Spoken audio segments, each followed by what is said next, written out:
So here's kind of the deal. For the last 3 years, I've been dealing with insane panic attacks.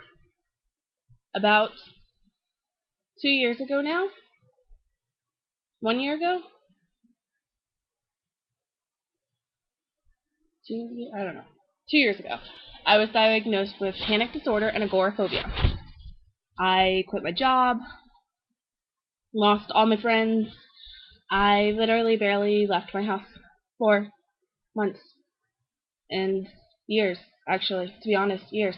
Let's be honest. Okay, so I decided to go back to school, but it's all online, so that I don't have any interaction with anything. And it's freaky. It's weird. I have, sorry, I'm fidgeting because I'm stressed. I have the most insane panic attacks. If you've ever had a real panic attack, you know what I'm talking about. You truly feel like you're gonna die. You truly feel like your whole world, like you're gonna die. I mean, there's nothing else to describe it like. You're going to die. And then you don't, and everyone thinks you're crazy. So I cut out tons of people. I lied to anyone else.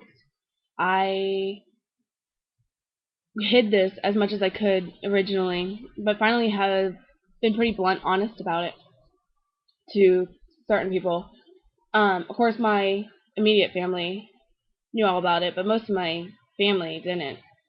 Um, it's messed up some really huge things for me, like really bad. I was supposed to go out to California to visit family, and I couldn't get on the plane. I freaked out. That was one of the first instances. I mean, I can't get in a car and drive myself to Publix or a grocery store and get a gallon of milk. Like I can't do it. I can't. And people are like, just get in the car and go. And again, if you've had a panic attack or you suffer from this at all, you might have a clue. It's completely psychological. I understand. It's mind over matter. Obviously, my mind is more in control right now.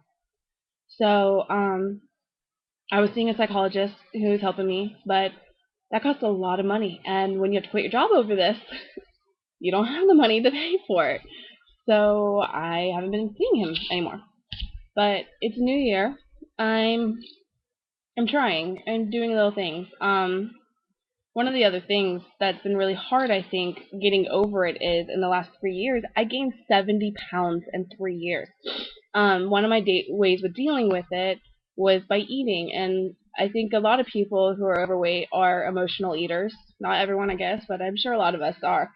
Mine, whenever I was having a panic attack, how I dealt with it was eating food, and obviously I had a lot of panic attacks because I gained 70 pounds.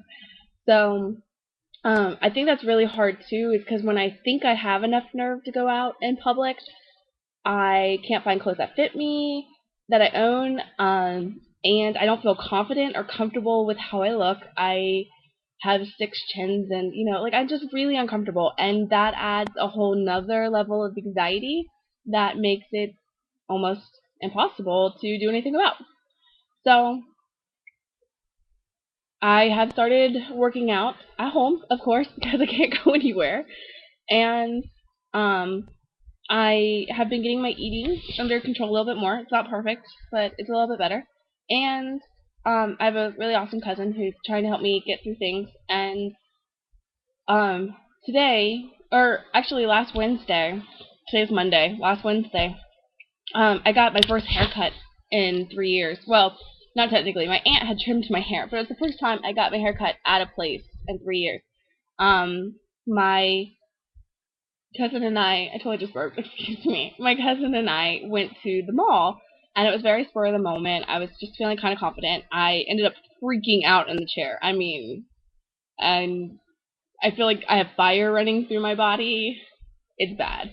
But I kind of was really honest with the hairdresser and told her kind of what was going on, and she was awesome. She was very understanding, and I ended up making it through the whole appointment, even to the blow dry. Of course, my hair is up right now, but it's not like a drastic haircut or anything. It was just a huge deal for me. It was huge. It was huge. It was huge. Um, but I still had a panic attack doing it. But what I'm supposed to recognize is the fact that I actually did it and got through it. So I guess that's good. Um, and today, my cousin and I are going to go to our very first golf lesson. It's I, I can't even begin to describe how terrified I am. How thinking about it all day has increased my anxiety. And it's a class, so there's going to be several other people there. I'm really scared. Like my heart just pounds constantly. I am so tired of dealing with this, and this is not me. It's not who I've been. I used to be very spontaneous. Jump in a car, go to Disney World. I don't live that far away from it. I go. Jump in the car, go to the beach. Jump in the car, do anything I want to do. It was never even a thought. And now you have to pre-plan everything. It sucks. It sucks a lot. And I'm tired of it, and I'm going to try to fight through it. And so the first step is trying to get out there and push myself, I guess. And so I'm pushing myself, and I'm going to golf with my cousin, and I'm scared. I'm a nervous wreck, and I guess we'll see what happens. If I can make it through, and I don't run away. Wish me luck.